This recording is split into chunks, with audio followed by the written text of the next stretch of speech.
Hi, and welcome to Eldeco. We are thrilled you're here today. Today, we begin some of your safety and health training as part of your new employee orientation. There is nothing more important than you going to work on our projects and going home safely every day. This training will show that this is just the beginning of our commitment to you, because your safety matters. We are going to talk about a lot in this video, so hold on tight. We will cover the Eldeco Safety Management System, which includes information on proactive and reactive safety. Then the Eldeco 4 Pillars of Success, employee expectations, accident reporting requirements, emergency action plans, an example of a site safety plan, as well as some critical risk awareness for work at elevations, lifting operations, energy isolations, confined spaces, arc flash protection, and excavations. Now this is critical stuff, so it's super important, and we're going to remind you with the following noise. And of course, we will provide information and where to find help from our awesome safety team if you have any questions about your safety and the Eldeco commitment. Now, we know that it is not easy to work safely. Taking shortcuts may seem like the best choice, and you might even think we want you to make that choice, but we don't. We want you to always work safely, even if it takes longer. Yes, and even if it means you need to get the right tools or equipment. We are okay with that. Heck, we would really like that. In this section, we want to share more details about our corporate commitment to safety and how that is a part of every decision we make. As we've talked about already, safety is a big part of who we are at Eldeco. You matter to us. We believe that there are two ways to look at the challenges of safe work. It's either before or after an incident. We prefer preventing accidents by proactively planning for the safe way we do work. All of our policies should be seen as tools to do work safely, not as a method to punish or slow down work. You see, if we look for the hazards and risks in advance and plan how to protect you, we can avoid injuries and loss. Now, starting in 2018, we began using the SAFE program to encourage last-minute risk assessments right before you begin your work. Well, to be proactive with safety. Based on past injuries, we know we need to focus on sharp edges, pinch points, fall hazards, struck by moving objects, caught between fixed objects, and stored energy. The SAFE program helps you remember to stop. Before you start any activity, stop and think, what if this goes wrong? Then we want you to assess the work area and the task. Find the unrecognized hazards and identify how it may affect your task and your safety. And then finally, through conversation and proactive actions, remove the obstacles or let others know prior to starting the task. Now, if we have to have a loss, let's at least learn from it. We continue to update our policies and procedures so safety is for you and not to you. Hey, that sounds pretty good, right? We commit to taking the time to investigate all accidents to determine the root cause of the loss, not just to find fault or place blame, but to ensure the accident never happens again. And we want your input. Talk to us. Your involvement in safety is part of the way we improve the company and our workplace. But the journey to safety excellence is never over. So we follow the 4 pillars of safety in our model that includes leadership and engagement, safety management systems, risk reduction, and performance measurement. Now, stay with me here. The pillars are surrounded by the continuous improvement cycle of measure and remeasure, determining gaps and setting goals, developing improvement plans, implementing those plans, and capturing lessons learned. Sure, it's a great graphic, but what does it mean? It means we are completely committed to your safety at every level of the company, and we want your help. We want to be better every day, and we want to include you in that journey. The journey includes many stops along the way, so we will talk about those more as we continue this training. Now, like I said, our leadership is fully committed to the continuous practice of safety, from our CEO, Alan McKinney, to every leader and manager at Eldeco. Now, of course, we have the safety department here with qualified, competent professionals, but they can't do it all. Everyone is in a position of influence, even you, sitting right here watching this program. You can influence safe behavior on the job. We recognize that state and federal regulatory agencies, like OSHA, create rules that meet a minimum standard. But honestly, we think you deserve more than the minimum. We believe you deserve the best we can offer. But with that commitment to you, we look for the same commitment back from you. If we all do more than the minimum, we all raise the standard together, taking ownership of all of our safety. As you continue on the Eldeco journey, you will experience many of the other ways we show our commitment to you.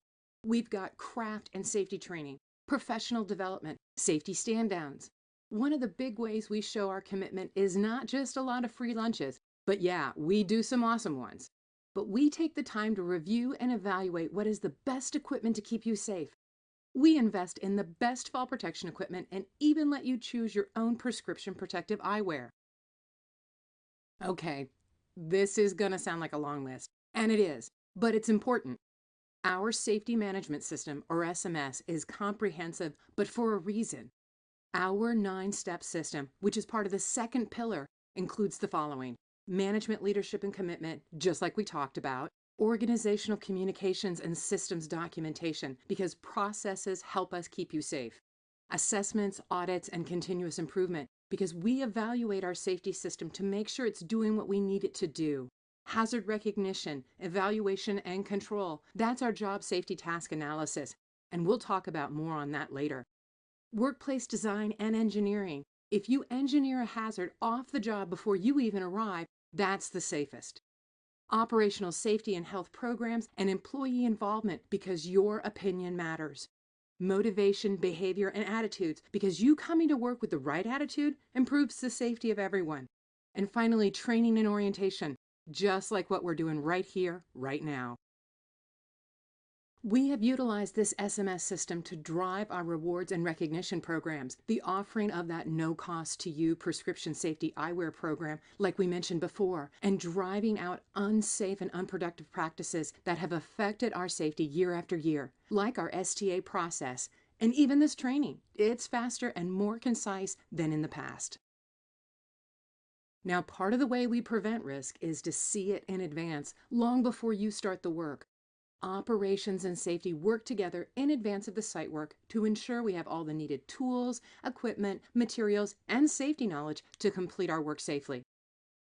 As soon as we are awarded a project, safety and ops sit down and determine the how and what we will do to keep the job site safe. We look at the risks and determine how we're going to lower them.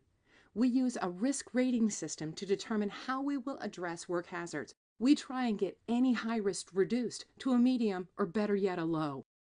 For example, sometimes we will put you in a lift with a fall protection harness instead of allowing you to work from a dangerously tall ladder. Or we may determine that full arc flash protection completed by highly competent, trained, and authorized workers is the only way that the work can be done safely. How do we measure our safety performance? Well, we talked about proactive and reactive safety before, but let's expand on how we measure it. At Eldeco, we look at both behaviors, those things you do right every day, like destroying a ladder that's not safe. That's what we call a leading indicator. And our actual numbers of losses or near misses, like someone using that ladder instead of a lift, and workers' compensation claims, we call those lagging indicators. Lagging means we measure something after it happens. Let's be honest. If we just looked at the past, it would not tell us all we need to know. Plus, we don't want to just see what's wrong, but instead look for what is right on the job every day. That is why we have hazard auditing programs and pre-task planning, so we can see the risks. Helping us see hazards and helping fix them can prevent an accident before it can even happen. Encouraging others to always work safely is another way that you can help. Your safety is the most important thing to us here at Eldeco. This means that we expect you to care about your safety too. If you see something that's unsafe, don't do it. It's just that simple. This is why we have the Stop Work Authority as part of our Live Safe, Work Safe program. Every employee has the right and responsibility to stop work if it's unsafe. Alan McKinney, CEO and President, gives you that authority without fear of discipline to immediately stop any work activity that presents a hazard to you or your coworkers.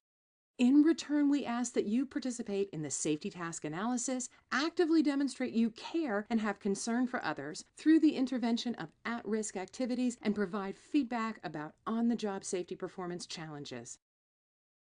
Our approach is really simple. Safety of all of our loved ones matter because they matter. We believe Eldeco does not exist without its employees, and therefore each and every person within our organization is an essential team member. Hey, People are what make us a great team, and we need you to understand that obligation in full as it relates to quality of life at work and at home. We expect each and every one of you to take responsibility for your safety and the safety of others around you. So please, use your stop work card anytime you think you need to. Take that moment to help yourselves, your coworkers, and your family. We also want to make sure you report any and all accidents as soon as you're aware of them. We don't punish you for this information, we celebrate it. Just be sure to tell your supervisor as soon as possible, even if the accident didn't cause an injury.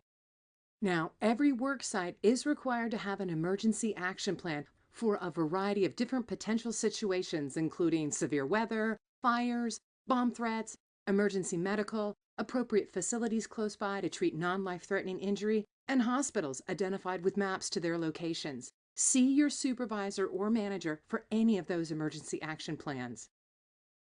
Now, just so you know, we understand accidents happen. We are all just humans, and humans make mistakes. Remember, we are not about blaming you for an accident. We want to make sure no one else gets hurt. A key way to help all Eldeco employees stay healthy is to be sure you report all accidents and injuries as soon as they happen, no matter how small. We want to know, yes, a cut finger or a twinge in your back after you lift something. We know that waiting on treatment can make things worse. This doesn't mean we're going to send you to a doctor for everything, but we can provide first aid and rest to help you. But not letting us know when you get hurt is not okay. Not reporting is a big deal and could result in discipline, so be sure to talk to your supervisor if you're ever injured. Now, before you start work, we require that you complete a job safety task analysis. You remember this, we talked about it before. And this includes our subcontractors as well. We have a simple form to use that promotes safety involvement and ownership by everyone. Now, doing an STA also allows hazard identification, on-the-spots and refresher training, worker commitment, and improved quality and production by looking for hazards and fixing them the right way. And of course, it prevents injuries. The form is designed to be completed at the task and crew level, meaning the people actually doing the work and evaluating the safety of the task. Well, you. The STA identifies the logical steps of the task, the hazards of those steps, how to control or eliminate those hazards, including identifying any resources you're going to need to work safely. Now, you're going to get more training on this, but let's take a look at the form. First, we have the project info, then the task steps. Now, don't miss anything here, because then we move on to what can hurt you. Try and be specific, kind of paint a picture of the hazards for those completing the task. The next page of the form helps you remember all the different hazards. Yeah, there's a few. Review the sections and check the boxes for any required permits, PPE, and any safety plans you're going to need to implement. Now, back to a sample completed first page, we wrote down how we plan to prevent the injury and noted things like specific PPE, housekeeping, safe work practices, a risk review, or how to eliminate the hazard that you got from the second page. Then the whole team signs off on the form and commits to the plan. Your supervisor reviews it and approves it or adds to it. And if anything is changed by the supervisor, the crew reviews the new plan and recommits. Since you're new here, learn from others who have been on the job longer to make sure you complete this properly in the future. We've talked a lot about who Eldeco is and how much we care about you. We want every day to be safe for you. But some of this work has risks, and we want to be sure you know the basic information about our biggest risks. Our critical risks, things like falls, electrical hazards, chemical exposures, and so much more. You'll get a lot more training in the field or wherever your new job will take you. Right now, we want to be sure, though, that you understand we are just discussing the major topics at a pretty high level. What we're going to cover is just the basics of our policies, systems, and procedures. If you ever have any questions, concerns, or you're unsure how to do your work safely, we want you to stop and ask for help, clarity, or the right equipment to do it safely. Each site is different, so make sure to ask your supervisor anytime you start on a new project about any unique risks, and of course, for information on the emergency action plan. Let's talk about our first critical risk, work at elevations, and how to protect yourself. To avoid falls, we implement engineering and design controls to keep you protected, but if we can't, before any exposure to a fall, you will need to complete your safety task planning and, of course, secure your work area. We provide great equipment for you. that is comfortable and that will protect you if you need a personal fall arrest system or PFAS. Now, only use the PFAS when it's safe to use, has safe, acceptable anchor points, and you're connected with a dual retractable or DSRL, dual self-retracting lanyard. Now, we do insist that you use a double lanyard connection to ensure you're not at risk for a fall for even a moment. Now, because falls can be so dangerous, we don't want you to ever work alone at heights. Always be sure to have your emergency response plan prepared in case of a fall. Like any other type of fall potential, you need to wear a personal fall restraint, a rest system attached to a suitable anchor point when working in mobile elevated work platforms or suspended work baskets. Be sure to complete your risk assessment even when working on ladders. Some other fall hazards to protect against are floor and roof openings, which need covers or barricades. And lastly, don't forget about objects that can fall or be dropped from heights. Protect others nearby with barricades or signs, or use tool lanyards or tethers. Now, let's talk a little bit about safety during lifting operations. Before any lifting operations, the competent person will assess the lift and determine the lift method and required equipment. If you will be operating any powered lifting devices, you must be trained and certified before you can operate them. Only trained and competent persons are allowed to rig loads. They will inspect and clear the equipment for use before a lift occurs. If you're ever asked to help rig a load without this critical training, please let your supervisor know.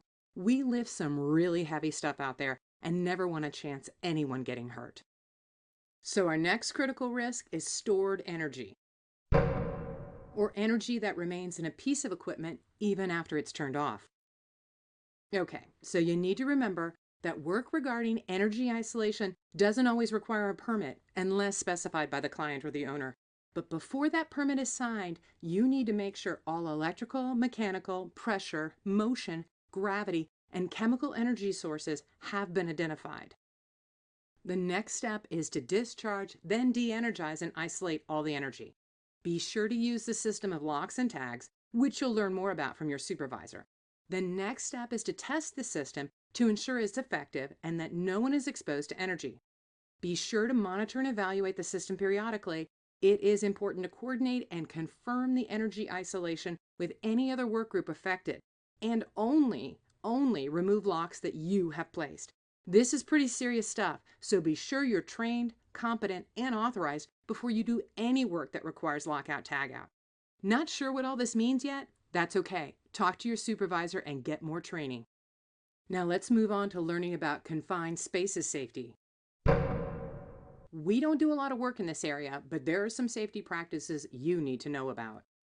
You must be authorized by a permit and trained to work in a confined space. This is super important, so be sure you remember it. Now, before you start work in a confined space, you got to make sure all the potential sources of hazardous energy in and around the space have been identified and isolated, following that lockout tagout that we just talked about. Now, a competent person will test the air with a calibrated piece of equipment before anyone can enter the space. The space will be ventilated in every possible place. Your supervisor will establish continuous monitoring of the space. In order to begin work, the confined space supervisor and the attendant must be there at the space, and all access controls must be in place. The attendants and confined space workers will establish controls for communications so that everyone is on the same page. You cannot enter a confined space without the right rescue equipment and a rescue plan in place, ever. Our critical risk of arc flash is up next. Here at Eldeco, you must hold an authorized permit to work on any live electrical equipment. Please do not work on any energized or potentially energized equipment unless you've been trained and authorized. Always make sure to identify and isolate any potential sources of electrical energy prior to the work. It is important to only use the right equipment that is well maintained when working with energized sources. The protective equipment you use, including arc flash PPE, should match the protection you need to do the work safely. Also, don't forget to place barricades and warning devices to prevent others from contacting electrical energy. And remember, don't work alone when working on energized or potentially energized equipment. Excavations is next on the critical risk list. Here at Eldeco, any excavation or groundbreaking work must be authorized by a permit. Part of the permitting process means you must identify and locate all the overhead and underground services and hazards like pipelines, electric, and telecom cables. Surround the excavation site with barriers to restrict access and make sure you use extra barriers or other controls to keep equipment away from the excavation to prevent a collapse or from the equipment actually entering the excavation by accident. Now, you may enter an excavation or trench only after you've cleared it as a confined space, following the confined space work practices. Of course, that assumes it's actually a confined space. You have prevented collapse from shoring, sloping, or benching. You have confirmed the ground is stable and rechecked after adverse weather or anything else that could make the hole unstable. And then make sure that there's a safe way to enter and exit the hole safely. An emergency response plan for the excavation should include escape methods and first responder needs. Our last critical risk in this presentation is hazardous materials. Not everyone will work with a lot of hazardous materials, but if you do, we want you to follow all of our safe work practices. Each site determines which materials will be on site and how to work with those chemicals safely. There will be a registry on each site with all of the names of the materials. Your supervisor will show you how to access any safety data sheets when you need to know more about the chemical. Each chemical will be labeled so you know what's in the container. Be sure you also know where it must be stored. You must be trained on all of our safe work practices on the chemicals before you work with them. Be sure to ask your supervisor for any information you need to work safely. Although we are licensed in 24 states, our team can help from wherever we are. If at any time, for any reason, please reach out to our team. We're here to help, assist, and support you. As we close, take a moment and let this sink in. Safety matters because people matter. You matter, not just at work, but at home as well. Safety is not a light switch you can turn on and off. As you join our family, make sure your switch is always on. People are counting on you. Remember, live safe, work safe is the only acceptable approach for Eldeco.